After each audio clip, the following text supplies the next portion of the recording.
नमस्कार। एउटा कुरा सोच्नुहोस् त, के हामीले लिने हरेक निर्णयमा साँच्चै हाम्रो आफ्नै कन्ट्रोल हुन्छ त? आज हामी यही विषयमा कुरा गर्नेछौँ।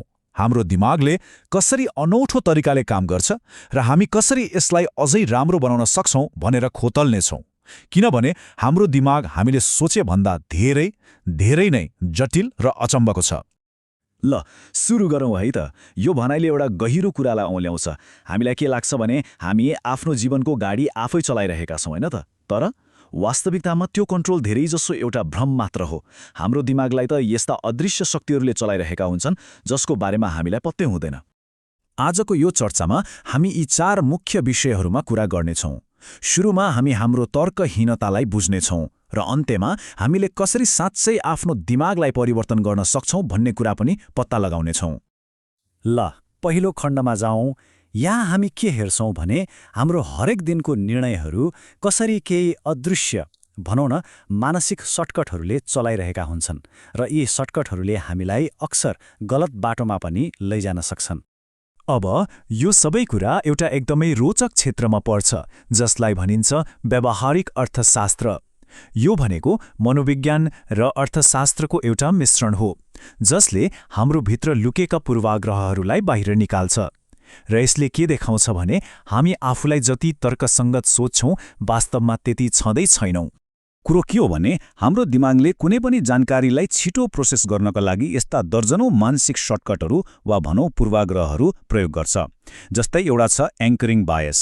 यसले गर्दा के हुन्छ भने हामीले सुनेको पहिलो जानकारीमा हामी एकदमै भर पर्छौँ। अनि अर्को छ कन्फर्मेसन बायस, जसले हामीलाई त्यही जानकारी मात्र खोज्न लगाउँछ जसले हाम्रो पहिलेदेखिको विश्वासलाई समर्थन गरोस्। अघि भनेको एङ्करिङ पूर्वाग्रहको एउटा रमाइलो उदाहरण हेरौँ न। जस्तै कफी पसलहरू। जब कुनै एउटा महँगो प्रिमियम कफी पसल खुल्छ, त्यसले हाम्रो दिमागमा कफीको मूल्यको लागि एउटा नयाँ मानक, एउटा एङ्कर सेट गरिदिन्छ। अनि त्यसपछि त्यो महँगो मूल्य पनि हामीलाई सामान्य लाग्न थाल्छ र हामी सजिलै बढी पैसा तिर्न तयार हुन्छौँ। अब यो अर्को रोचक अवधारणा हेरौँ जसलाई तर्कसङ्गत धोका भनिन्छ। हामीमध्ये धेरैजनाले आफ्नो सानो सानो बेइमानीलाई आफैलाई चित्त बुझाउने गरी तर्क दिन्छौँ ताकि आफूलाई नराम्रो महसुस नहोस्। जस्तै अफिसबाट एउटा कलम लिनु चोर्नु जस्तो लाग्दैन, होइन, बस लिएको जस्तो लाग्छ। यसले गर्दा त्यो काम नैतिक रूपमा त्यति गलत लाग्दैन। ल अब अर्को खण्डमा जाउँ। यहाँ हामी हेर्छौँ कि कसरी बाहिरी शक्तिहरूले हाम्रो व्यवहारलाई एकदमै नाटकीय रूपमा बदल्न सक्छन्। कहिलेकाहीँ त हाम्रो व्यक्तित्वभन्दा पनि परिस्थिति नै धेरै शक्तिशाली भइदिन्छ। यसको लागि सन् 1971 को एउटा कुख्यात प्रयोगलाई हेरौँ, स्ट्यानफोर्ड जेल प्रयोग। यो अध्ययन खासमा जेलको वातावरणले मानिसहरूमा कस्तो असर पार्छ भनेर बुझ्नका लागि डिजाइन गरिएको थियो। र हेर्नुहोस् त कति छिटो त्यो नक्कली वातावरण बिग्रियो। पहिलो दिन नक्कली गिरफ्तारी भयो। दोस्रो दिनसम्ममा त कैदीहरूले विद्रोह नै गरे।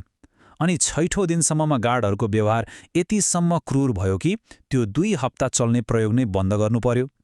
यसले के देखाउँछ भने परिस्थिति साँच्चै कति शक्तिशाली हुन सक्छ। ल हाम्रो व्यवहार कति सजिलै बदलिन्छ भन्ने यो समस्याबाट अब एउटा समाधानतर्फ लागौँ। त्यो हो हाम्रो परिवर्तनशील मस्तिष्क। र यो चाहिँ एकदमै आशाजनक कुरा हो।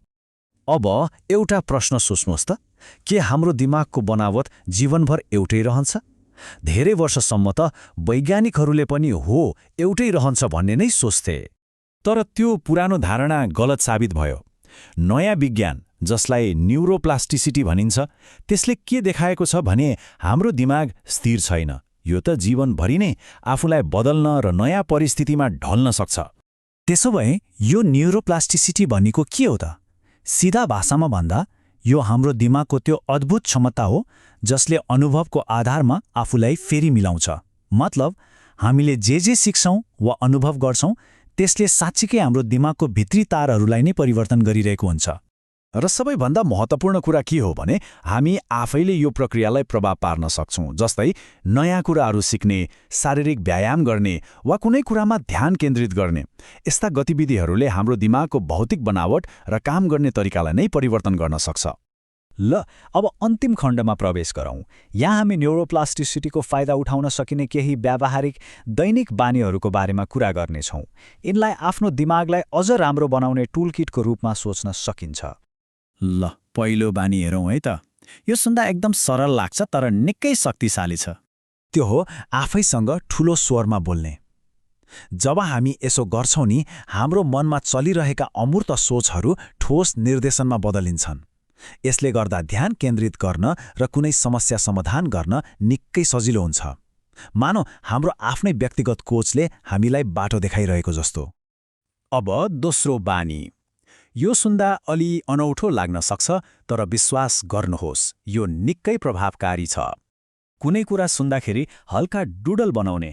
थाहा छ, यसले हाम्रो स्मरण शक्ति बढाउँछ, किनभने यसले दिमागलाई यताउता भट्किनबाट रोक्छ, तर फेरि मुख्य जानकारी नछुट्ने गरी मात्रै व्यस्त राख्छ। अनि हो निद्रा। निद्रालाई त कहिले पनि कम आँक्नु हुँदैन। जब हामी गहिरो निद्रामा हुन्छौं, हाम्रो दिमागले दिनभरिका महत्त्वपूर्ण स्मृतिहरूलाई फाइल गरेर राख्छ। अनि रेम निद्रामा चाहिँ यसले नयाँ जानकारीलाई प्रोसेस गर्छ, जसले हाम्रो रचनात्मकता र समस्या समाधान गर्ने क्षमता बढाउँछ। त्यसैले राम्रो निद्रा दिमागको लागि एकदमै अनिवार्य छ। र यहाँ केही अरू शक्तिशाली बानीहरू पनि छन्, जस्तै शारीरिक व्यायामले हाम्रो मुड सुधार्ने प्राकृतिक रसायनहरू निकाल्छ। दोस्रो भाषामा सोच्दा भावनात्मक हस्तक्षेप कम हुन्छ र हाम्रा निर्णयहरू थप तर्कसङ्गत हुन्छन्। र सबैभन्दा महत्त्वपूर्ण, जीवनभर नयाँ कुराहरू सिक्ने बानी। यसले हाम्रो दिमागलाई सधैँ तेज र जवान राख्छ। अन्तमा एउटा कुरा सोचौं, हाम्रो दिमाग हरेक दिन हरेक क्षणमा फेरि लेखिँदैछ। यो एउटा किताब जस्तै हो जो कहिल्यै सकिँदैन। अब प्रश्न यो हो कि त्यो किताब लेख्ने कलम कसको हातमा दिने?